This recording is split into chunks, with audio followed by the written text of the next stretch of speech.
Welcome back. Today we are discussing 2nd Nephi, chapters 3 to 5. These are some great chapters, and it's a very pivotal section of the Book of Mormon, because this is where the tribes diverge, where Laman and Lemuel go one way and Nephi goes another. So this is kind of the beginning of the epic tale that is the Book of Mormon.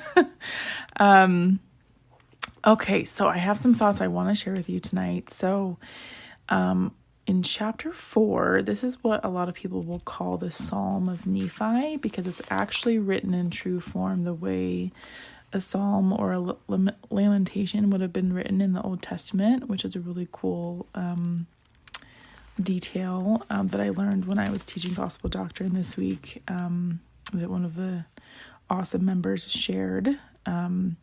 Just the structure of it is very much biblical, and the time of the Old Testament, so that's kind of cool. But we have this great almost prayer from Nephi, where he's very distraught and very upset, and he's crying unto the Lord and wanting to be delivered. And then he has this great moment of testimony where he shares that he's always relied on God.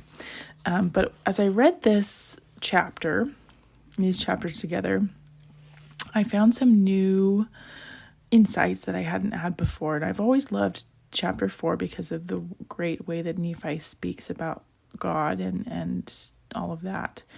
But understanding the context was a whole lot more powerful, because we have all of this happening where they've got to the promised land and they're kind of getting settled, and now Lehi is talking to all of his children and prophesying and kind of saying goodbye before he passes. And then we have this section from Nephi. So what happens in chapter 4 is that I really was able to kind of see it with new eyes, that he very much is a little bit of stream of consciousness in this chapter, where he begins to talk about what's going on, where Lehi is talking to all of the kids and the grandkids and tells them, what he wishes for them. And then we see that after he does all of this blessing to his children, that he does pass away. So in verse 12, that Lehi spoke unto everyone in the household, and then he waxed old and he was died and buried. And the very next verse 13 of chapter 4, Nephi says that not many days after his death, Laman and Lemuel and the sons of Ishmael were angry with me because of the admonitions of the Lord. So days within the death of Lehi, Laman and Lemuel are at it again, and they're again very frustrated with Nephi. And he continues to talk about why they were upset with him, because he had, constrained them to be righteous and make the good choices, and all these things that he's done over and over again up to this point. And then he kind of veers off and says, I'm not going to write everything that I shared with them. They're in my other plates. On these plates, I'm writing this. And then he begins to talk about the things of his soul and what he's writing on these plates.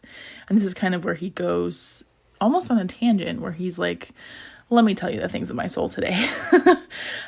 He's very sorrowful, and he's pondering all these different things.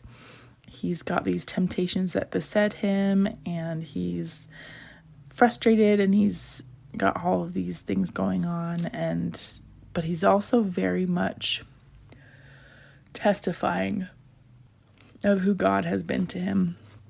He says in verse 19 rather, nevertheless, I know in whom I have trusted. My God hath been my support. He hath led me through mine afflictions in the wilderness. Verse 22, he hath confounded my enemies, and he's heard my cry, and all of these wonderful things that he shares. And he's like, yet I am very, where is it here? And 27, he's a little bit frustrated. He says, and why should I yield to sin because of my flesh? Yea, I should give way to temptation. Why should I give way to temptations that the evil one hath placed in my heart to destroy my peace and afflict my soul. Why am I angry because of mine enemy? Awake, my soul, no longer droop in sin, rejoice, give no more place for the enemy of my soul. Do not anger again because of mine enemies. And then he asks the Lord, please deliver me out of the hands of my enemies, and from his sin as well. And it became very clear to me this time around that who do you think the enemies are that we're talking about here? His brothers want to kill him again after his dad is dying, and they're all grieving, and he's like, this is so hard. I want to be delivered from this trial, from the temptation to be angry with my brothers, to be frustrated by being in the wilderness, all these things where he's like, this is just so hard. And who else would he be talking about in his enemies? I mean, I think he's definitely talking about sin and that kind of an enemy and all of that. But it's very clear to me that enemy is also his brothers who are seeking to kill him. But out of this, we get this beautiful little psalm from Nephi and this beautiful testimony of how God has been his rock through all of it. And then he kind of closes it with testifying that, God has been his rock and his everlasting God. And then in chapter 5, we come to that he's like, okay, let's get back to it. I'm talking about my brothers. I did cry much unto the Lord because of the anger of my brethren. And their anger did increase against me, that they did seek to take away my life. And they were, continuing to complain. And then in verse 5 of chapter 5, this is the key that I wanted to focus on today. And it came to pass that the Lord didn't warn me that I, Nephi, should depart from them and flee into the wilderness, and all those who would go with me. And he takes a majority of his family with him. And this is a powerful moment, I think, because the way I see it is that not only did Nephi try, and Lehi as well, time and time and again, to entreat Laman and Lemuel to follow God, to be righteous, to be kind to each other, to not hurt Nephi, and all of these things, and they still continue to be angry with him. After all of this effort that Nephi has made to reconcile with his brothers, they are still not having it, and they're still very angry with him. So this is when the Lord steps in and says, okay, we've tried everything. Your brother's not budging, and I need to keep you safe. So you take your family, and Sam, and Zoram, and your sisters, and your mom, and your younger brothers, and you need to go. You need to go away from them. And this is how the Lord helps Nephi set boundaries. If we're going to look at this in a more modern frame of reference, he's helping Nephi to set some boundaries. And boundaries with family can be the most difficult because, it's his brother and brothers. He wants to have that relationship with them, but it's very clearly not going well. But what's also interesting is what happens after this. Nephi could have continued to wallow and been like, okay, well, we've been in the promised land for a little bit here, and we've built this new place, and now I'm having to go into the wilderness again and start over again. And that would be really a difficult thing to do. But Nephi does not do that. He doubles down and he focuses on what's important to him, his faith and his family, and building prosperity for them. And he does all the right things, and he lives according to the law of Moses, and they begin to prosper, and they plant crops, and they begin to build the temple. One insight that I can't claim, but Courtney Casper, she's this fabulous girl I follow on Instagram, and she shared an insight that she had where In chapter 5, verse 16, Nephi talks about building the temple. And he says, I did build the temple after the manner of Solomon, save it were not built of so many precious things, for they were not to be found in the land. Wherefore it could not be built like unto Solomon's temple. But the manner of the construction was like the temple of Solomon, and the workmanship was exceedingly fine.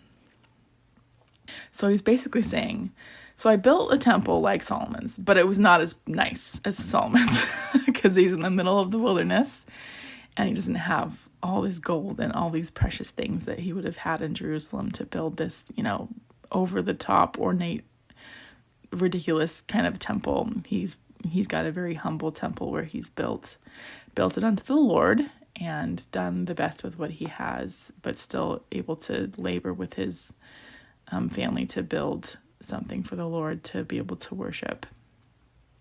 And what Courtney talks about is that sometimes our efforts may not be up to the world standards or up to our own standards even, or what we expected or what we thought or planned out, but that our efforts are good enough for the Lord to be able to worship, even if it's not exactly what we expected.